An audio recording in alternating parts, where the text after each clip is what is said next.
You praise and sing of liberty and freedom from bondage and fear. But unless you have forgiven bondage and unless you have forgotten bondage and forgiven it, you have remembered bondage too well and have forgotten liberty. A system of pure yogi is a message of complete freedom to the whole world. Let me give you an explanation of the AUM, Om. In English, the brief form Om, O-M, is used. The right use in Hindustani is AUM. Therefore, we will consider it in this light. A is a guttural sound. As you pronounce it, you will note it starts in the throat. To pronounce U, the lips must be thrust forward. M, you will note, is formed by pressing the lips together, causing a resonant tone like the humming of a bee. Thus you will see that the sacred word of Om is basic, comprehensive, all-inclusive, infinite. Its universe includes all names and forms. We know that form is perishable, but the concrete or real before form was expressed. That which is named spirit is imperishable. For this reason we denote that imperishable reality, AUM. The Saudis instructs his students thus, Tatu Manu Asai. When the students realize through deep meditation an absolute truth, they reply only Su-Hum. The teacher says to the student, "You are God," and the students reply, "That I am, Su-Hum."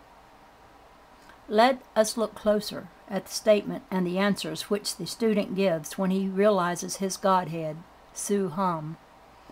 It contains 2 consonants and 3 vowels. The 2 consonants, S and H.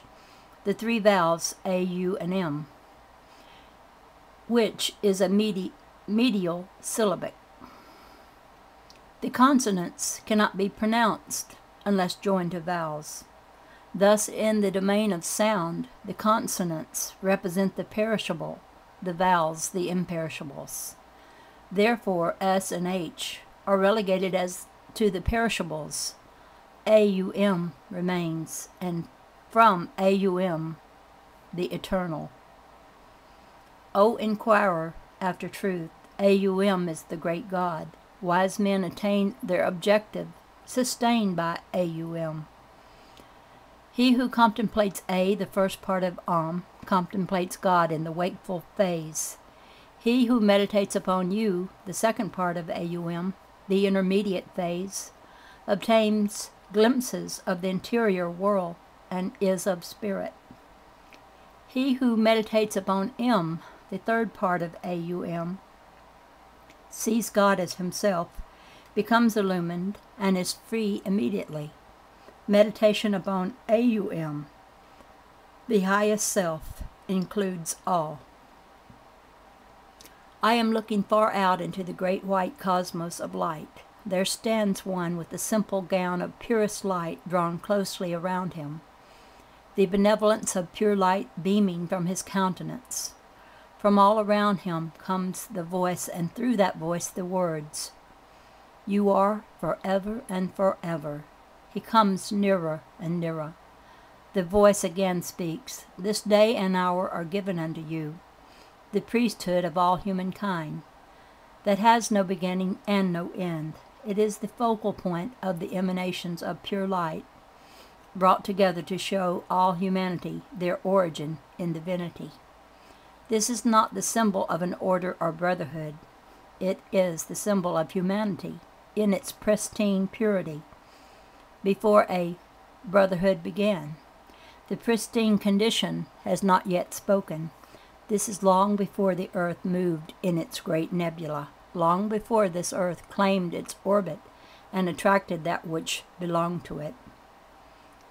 This is the projection of the first human form that must stand forth in complete command of all force that starts to bind the atoms of the earth's nebula into form. Listen. The voice around him is speaking. The command is, "Let there be light." The dazzling white rays shoot forth, the form brings them to a focal point. The Earth's nebula is bursting forth, and that focal point is the central sun of the nebula.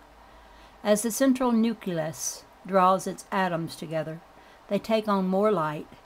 There is conscious direction back of this form that projects light rays to the focal point. Now the form is speaking and we hear the words. They are formed by letters of pure gold light. I can read them. I come from the great cosmos of light to watch you, O Earth, draw your particles to you. Into every particle project light, which is eternal life, light which is of the great principle of life, the Father, the emanations of all life. And I declare unto you, I am. Now is seen the form beckoning. Standing with it are other forms, and from the mist one speaks. Who is the dearly beloved that stands forth from the Father, the light cosmos? The voice from around again speaks in low whispered words. This is myself brought into form, to have dominion, as I have dominion. And through myself my dominion manifest. Lo, it is the Krishna, the Christos, the Christ, all three in one. The form again speaks and answers, I am, and all of you are that I am. The voice continues, look beyond me. The voice of God speaks through me. I am God and you are God. Every soul, in its pristine purity, is God. The silent watcher sitting, hear the voice speaking through that form, saying, behold, man is God. Again, the Christ of God comes from out the great cosmos. This is not emotion nor infatuation. This is a clear, calm vision of man standing forth from God in full dominion and mastership. This is the mastership of all humanity. Not any one is excluded. Back of the form is pure crystal, dazzling white light emanations. It has come forth from pure white light. It is formed of pure white light. Therefore, man is pure white light. Pure white light is God life. Through man only do the pure rays of God life emanate or manifest. As we fix and focalize our ideal through contemplation, the vision takes life, stands forth, comes closer and closer, until our vision and the form are united and stand forth as ourselves and become one with us. Then we become that. Thus we say to all mankind, I am yourself, expressing God. When the true mother sees this at the time of conception, the immaculate conception takes place. Then there is no rebirth. This is womanhood, manhood. Womanhood is God, the true Godhead of all humanity. This is Atma, the inclusion of soul in man and woman. Woman's true dominion is coexistent, coordinate with the image. The one is the ideal male and female. Together they are Dharapati, the pride of motherhood, the ideal of womanhood, the eternal of humanity, brought forth as helper and helpmate, many times destined to stand alone in perspective, but together in the whole of the cosmos plan. In woman's true dominion, she offers her body on the altar of birth to be used to nurture and present the Christ child to the world. This is the true conception of the Immaculate. And when presented in true thought, word, and deed, the child is not conceived in sin and born into iniquity, but is pure, sacred, and holy, conceived of God, born of God, the image of Christ of God. Such a child need never go through rebirth. It is only through thoughts of the physical that the child is born into the physical, and thereby allowed to assume the physical thoughts of sin and discord of the elders or parents. This alone makes rebirth necessary. When woman allows the Christ to stand forth from within, she is not only the Christ, but the child is the Christ and is like Jesus. She then sees the Christ of God face to face. When woman allows the Christ to stand forth from within, she is not only the Christ, but the child is the Christ and is like Jesus. She then sees the Christ face to face. When woman, that which has wedded, or brought together the male and the female, sends forth her true call, her immaculate body is ready for that immaculate thing, the conception of the Christ child, to be presented to the world. This body was prepared and projected forth for woman long before the world was projected into form. Master Purji ceased speaking. He invited us to accompany him to a great cave where sat many yogis in samadhi. We lived at the temple and in this cave for 9 days. Many of the yogis have lived here for years, and when they come out of this seclusion, they do wonderful work among their people.